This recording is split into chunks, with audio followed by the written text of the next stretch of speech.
We continue with the explanation of the story Bipin Chaudhary's Lapse of Memory, and till the last lecture we had stopped where Bipin Babu questions Chuni, who comes to his house and is a good friend. He is in desperate need of money and a job, and he's come to seek for help. And then first he thinks of shooing him away, like go away, I don't have anything to give you.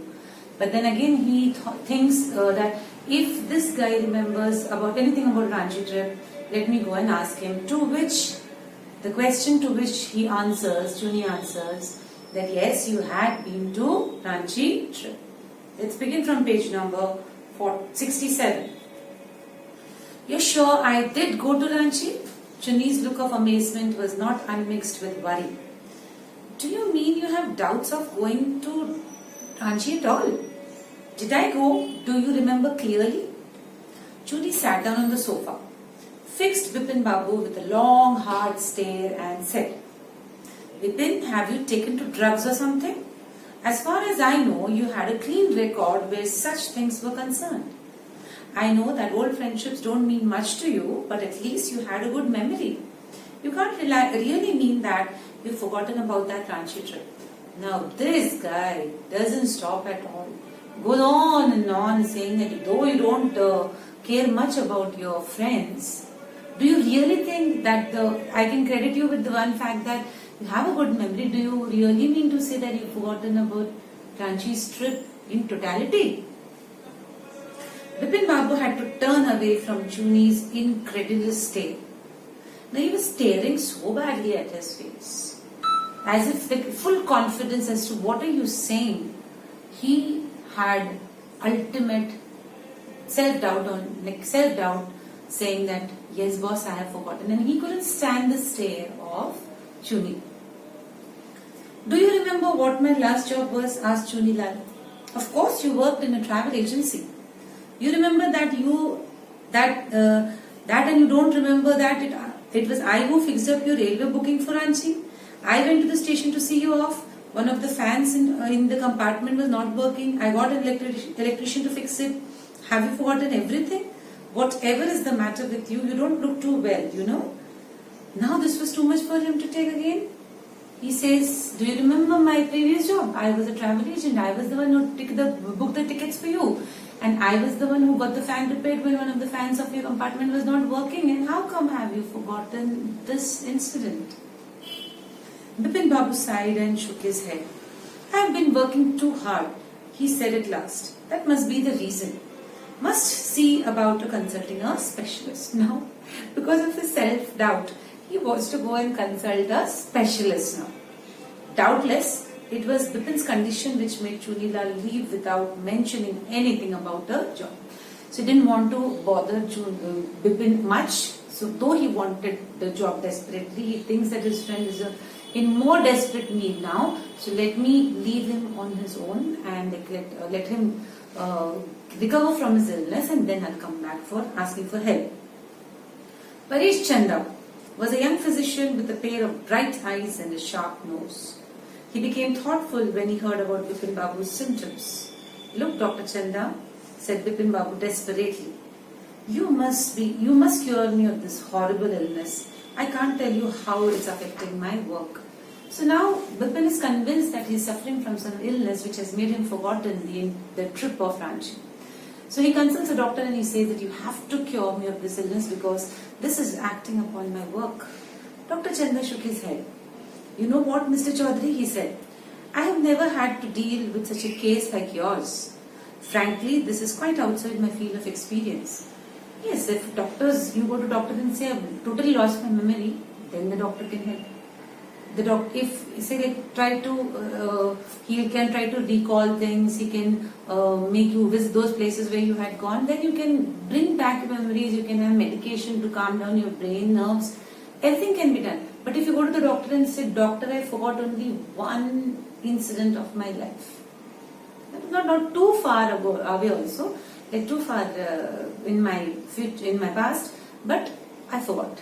Doctor will also be in a maze over there saying, how did you forget only one portion of your memory? But I have one suggestion. I don't know how it will work or not, but it's worth a try. It can do no harm. Bipin Babu leaned forward anxiously. As far as I can make out, said Dr. Chanda, and I think you are of the same opinion, you must have been to Ranchi. But due to some unknown reason, the entire episode has slipped out of your mind. So now comes a suggestion, yes, you guessed right, that you please go to Ranchi once more and then come back. The sight of the place may remind you of your trip. This is not impossible. More than that, I cannot do at the moment. I am prescribing a nerve tonic and a tranquilizer. Tranquilizers are those doses of medicine which make you sleep.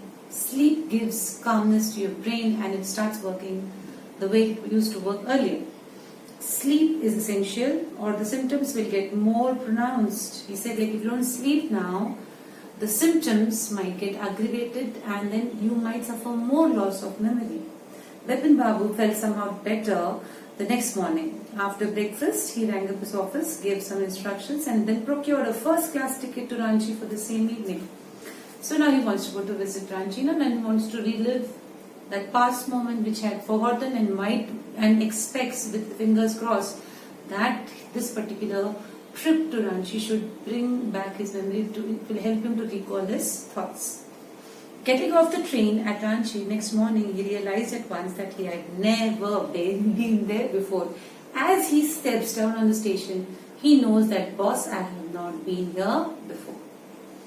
He came out of the station, took a taxi and drove around the town for a while. He realized that the streets, the buildings, the hotels, the bazaars, the Moravadi Hill, with none of these had he the slightest acquaintance. Whatever places names that fellow had taken, he did not recall even one incident or one memory from his brain.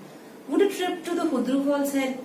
He didn't believe so. But at the same time, he didn't wish to leave with the feeling that he hadn't tried enough. So he arranged for a car and left for Hudru in the afternoon. So he said, like, let me go to Hudru Falls also. Why should I leave any stone unturned and get back with this knack in my mind that I did not try everything, whatever I could have done. At 5 o'clock the same afternoon in Hudru, two Gujarati gentlemen from a group of picnickers discovered Bipin Babu lying unconscious beside a boulder.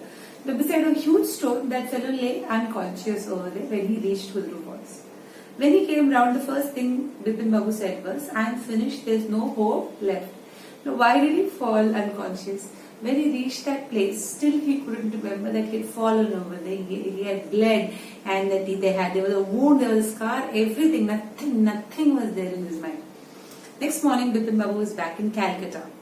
He realized that there was truly no hope for him. Soon he would lose everything, his will to work, his confidence, his ability, his balance of mind. So there were so many negative thoughts coming to his mind that I would lose all these things. Was he going to end up in the asylum? Now he was more worried, would he end up the same way as his brother had suffered? Bipin Babu couldn't think anymore. Back home he rang up Mr. Chandra and asked him to come over. Then after a shower, he got into the bed with an ice bag clammed on his head. Just then the servant brought him a letter which someone had left in the letter box. A greenish envelope with his name in red on ink. So now when he comes back in that stance of confusion, this guy calls up his doctor and he says, come and visit me. And then he's got a ice bag on his head, which is actually used to cool your senses. And then he says, his helper comes and tells him that you got a letter and this was lying in your letterbox. Above the name it said urgent and confidential. So he gets a letter in an envelope written on it, urgent and confidential. In spite of his condition, Bipin Babu had a feeling that he ought to go through the letter. He tore open the envelope and took out the letter. This is what he read.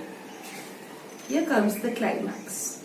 Dear Bipin, I had no idea that affluence would bring about the kind of change in you that it had done. Affluence is wealthiness, like you have a lot of wealth, you're rich, you prosper, like you prosper in your field, and sometimes this kind of affluence acts negative on your mind, you become self-centered and you don't stop thinking about the others in your life. So the first line, the opening line of the letter was that your wealth and prosperity has brought in a lot of pride in you. Was it so difficult for you to help out an old friend down on the luck? So the next question passed it in was it so difficult after having so much of money and so many contacts, you couldn't even help a friend who was not doing so well in his life? I have no money, so my resources are limited. What I have is imagination, a part of which I used in retribution of your unfeeling behavior. Now comes the climax. Retribution is I pay back to you. Whatever you are doing right now, whatever you're feeling, is my part of the imagination. How? Let's see. Well, you'll be alright again now. A novel I have written is being considered by a publisher. If he likes it enough, I'll see me through the next few months. So this is Chunilal. Okay, Chunilal is a writer. He was not having that much of money at that time. He was facing a lot of financial difficulties. He did approach Bipin Babu many a time, but all in vain. Bipin did not help him. So he has written a book which is now being considered by publisher to print, and if that book gets published and then he starts earning, so he will get through this bad times, difficult times in his life. But he has done something to Bipin Babu. Now after reading this letter, Bipin Babu would be okay. How could Bipin Babu be okay? Let's see. When Dr. Chanda came, Bipin Babu said, I am fine. It all came back as soon as I got off the train at Ranchi. A unique case, said Dr. Chanda. I should certainly write about this in a medical journal. The reason why I sent for you, said Bipin Babu, is that I have a pain in the hip from a fall I had in Ranchi. If you could prescribe a painkiller. He had got unconscious at that time when he had fallen, so he had hurt his hip now. There's a pain in it. There's pain in it, so he wants a painkiller from the specialist, from the doctor.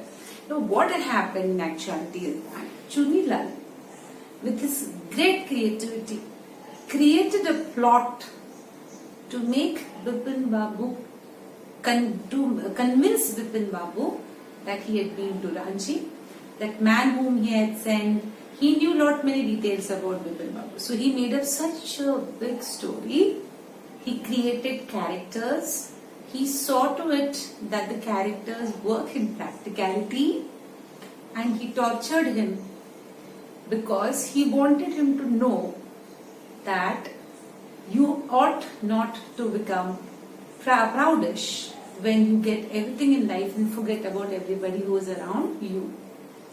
So this is how the friend taught him a lesson by doing all this plotting against him, that he had totally forgotten about an incident in Ranchi where he had never ever been to Ranchi. Never ever been. This was a plot plotted by the friend to teach the other friend a lesson.